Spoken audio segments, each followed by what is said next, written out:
legalization also ushers in the return of the American hemp industry. Get the latest news from the author of Hemp Bound and Too High to Fail, Doug Fine, in our Hempday Humpday update. Welcome back, everyone. 31 after the hour, and today we've got quite a Hempday Humpday for you. Joining us on the telephone from his goat ranch in New Mexico, Doug Fine's on the line. How you doing, Doug? Hey, good to be with you, Russ, in sight of the goats themselves at this moment. Oh, that's fantastic. Good to hear it. We got to move fast on this one, but folks, Doug will be joining us at the top of the next hour for a 15-minute segment. We'll take your live questions at 971-533-7111. But hold on those questions for just a bit, because Doug's got so much to inform us about, all sorts of things going on in the world of hemp. Take it away, Doug. What's up next?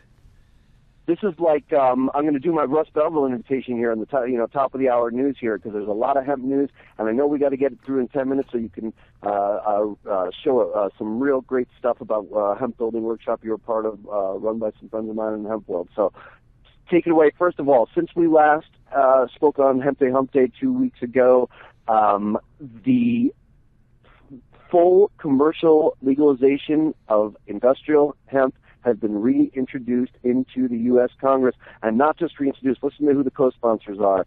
Both of Oregon's senators, Ron Wyden and Jeff Merkley, and both of Kentucky's senators, Rand Paul and Mitch McConnell. So it is looking good for full federal legalization of hemp this year. Oh, man. In Oregon. Should we take them one at a time? Anything yeah. I just wanted to comment that, of course, Mitch McConnell now is the majority leader in the Senate. So, the chances of this getting through both bodies and getting signed seems pretty good. Yep, I'm very optimistic. He runs the show there. It's amazing how little it takes for me to have sympathy for the type of legislator that I might not support on some other issues over the years. But Mitch is a hempster. There's no denying it. All right. Looking forward to that. In state news, Oregon, it was in the top of the headlines this week, not just because of its great federal delegation, but the Oregon Department of Agriculture held hearings at which I testified on the regulations that are, they say, going to be issued on February 2nd. So Oregon farmers that are interested in that, keep your eyes open, because February 2nd is when you can start applying to be a federally and state legal farmer in Oregon.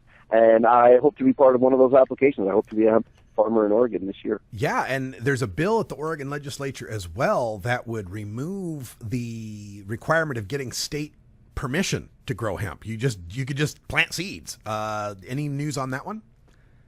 Well, so we're in a very interesting time here right now, in that federal law, of course, is the law of the land, and we have full federal legalization coming. But what we had last February 7th in Section 7606 of the Federal Farm Bill was allowing state-approved hemp cultivation in states that have their own hemp legislation for what's called research purposes.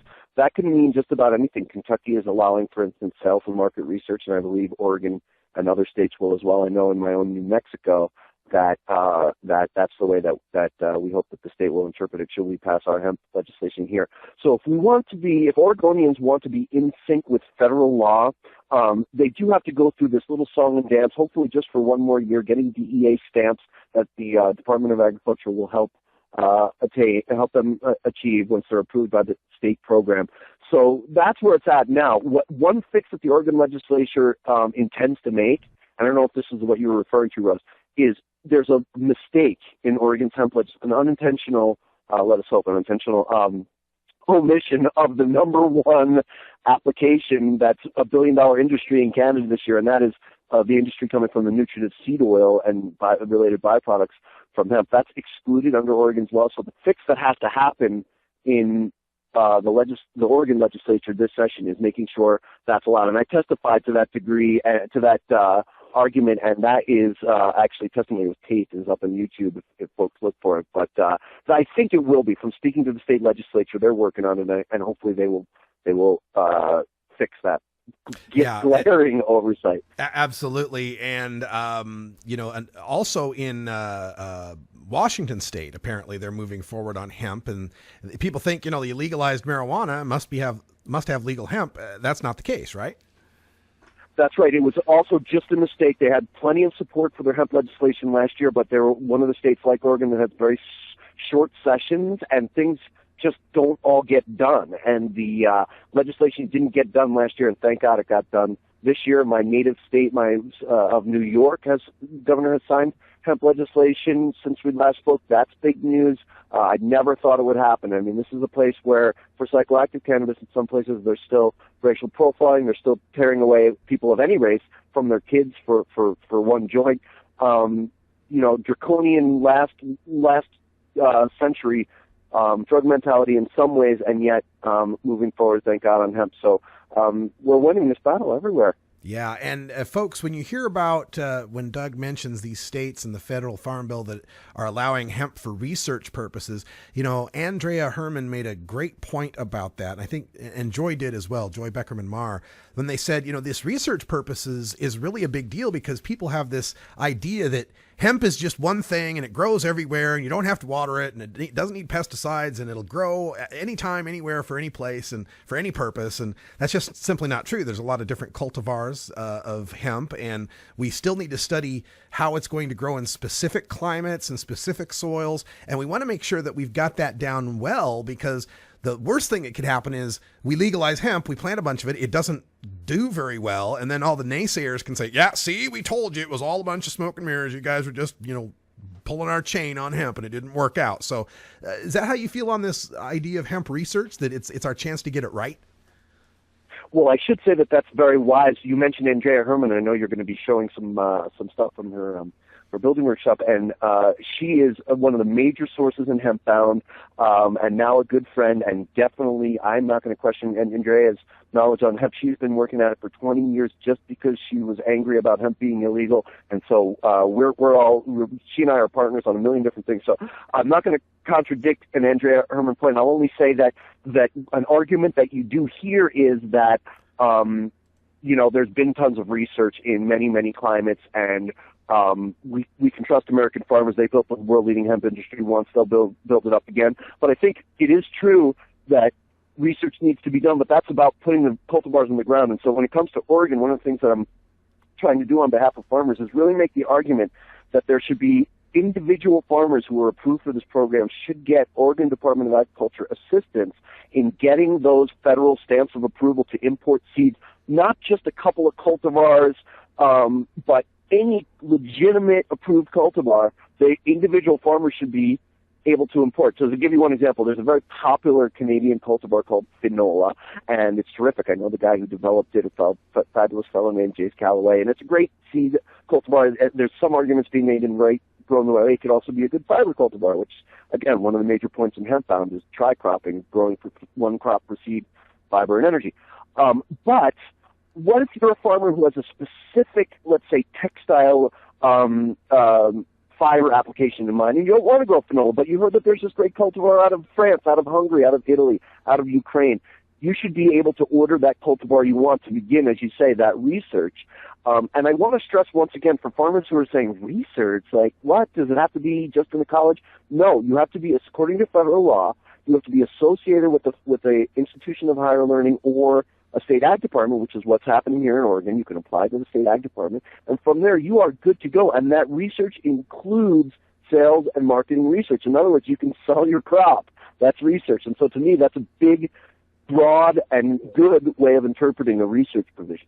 All right, fantastic. We're speaking with Doug Fine for our Hempday Humpday. Get your questions ready for hour 2, 4 o'clock, top of the hour. We'll take live questions on industrial hemp, but we got about a minute and a half left here. Any other hemp updates we need? I would just say to listeners to please be sure, everybody, even if you think psychoactive cannabis is your main thing, which we all know that part of the plant is important and terrific too, but on the hemp side, please call your congressperson and both senators and say you support the Industrial Hemp Farming Act of 2015, and you're going to vote on it, because we got to get this hemp prohibition done with once and for all. You know, I reported earlier today, too, that there was an industrial hemp bill that just dropped in Florida. It looks like this is taking place all across the United States as more people realize that we're not talking about psychoactive marijuana. We're talking about a building material, industrial material. Real quick, we did have a question from the chat room that maybe you can give us an answer to is, how soon do you think before we have hemp-powered vehicles roaming our streets? That's a terrific question. In Hemp Bound, I did take a hemp-powered limo ride, and the limo owned by none other than former Philippine dictator Ferdinand Marcos, and it works. It's a terrific biofuel. The issue is producing a seed cultivar that starts right out producing an oil of the viscosity that makes it easy to produce for biofuels. So I'm all for that. But when it comes to energy, my number one vote for the first hemp energy application is using waste biomass to provide energy at the power plant via gasification. It'll come at the gas pump later. And if you want to be that American farmer that develops that cultivar, as Peter Tosh says, I will advertise it. All right. Doug Fine, author of Too High to Fail and Hemp Bound, a couple of great books you need to get your hands on. Thanks so much. We'll talk to you again at the top of the hour. I look forward to watching this Hempcrete workshop video. All right. And speaking of that, it's coming up next in the Radical Rant segment, our Hempcrete workshop. You'll see me get my hands dirty making a brick of hempcrete. But first, the anti-drug public service announcement of the day. We're back after this break.